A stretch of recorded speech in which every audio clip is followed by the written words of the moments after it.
Good morning, everyone. Today, I'll be talking about the leadership of Bunker Roy, focusing on how he demonstrated grassroots leadership through solar empowerment. This is not just a story about technology or development, but about how leadership can redefine who is capable of creating change. So, who is Bunker Roy? Bunker Roy is the founder of Barefoot Challenge in Rajasthan, started in 1972. What makes him different is his belief that people are not illiterate but simply unrecognized in their capabilities. He moved away from a privileged background and chose to work directly with rural communities, focusing on empowerment rather than charity. Problem context.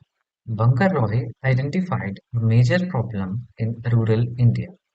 Villages had no electricity and relied on kerosene, which was expensive and harmful. At the same time, there was a gap between experts and the villagers.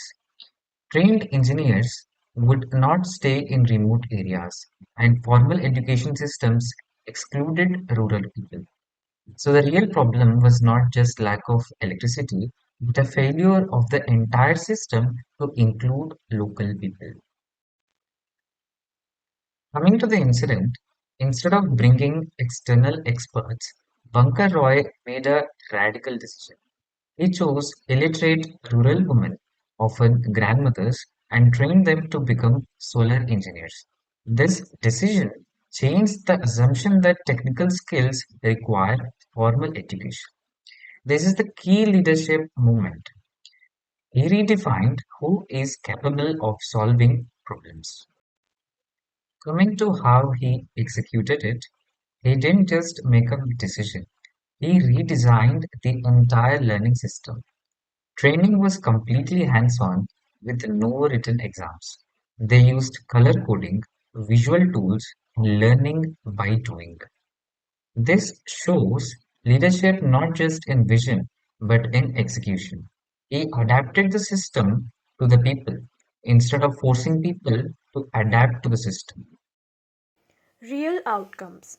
The results of this approach were powerful. Thousands of women were trained across many countries. Villages were electrified without external experts. And most importantly, women gained confidence and leadership roles in their communities. So, the impact was not just technical, but also social and structural. Leadership decisions. If we look deeper, his leadership comes from key decisions. He rejected degrees as a measure of intelligence. He chose grandmothers because they were more likely to stay in villages. And he decentralized power by giving control to local communities.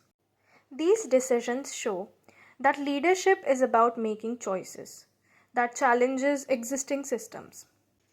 Leadership qualities. This incident highlights important leadership qualities. Firstly, humility. He unlearned his own biases. Second, trust. He believed in people others ignored. Third, visionary thinking. He saw potential where others saw limitations. And finally, empowerment. He focused on enabling people rather than helping them temporarily. Challenges. However, this model is not perfect. It faces resistance from traditional societal norms. It scales slowly because it relies on deep training, and it depends on external funding in some cases.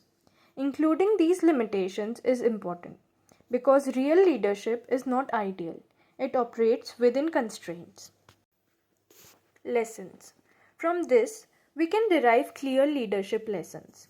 First, look for hidden capacity in people. Second, design solutions for the end user. Third, simplify complex ideas to make them scalable. Fourth, understand that leadership is about influencing people to bring change and achieve common objectives. And most importantly, build people's capability rather than just solving problems. To conclude, Bunker Roy's leadership shows that true change does not come from authority or expertise, but from trust and empowerment. He didn't just bring electricity to villages, He gave people the power to solve their own problems. And that, in our opinion, is what real leadership looks like. Thank you.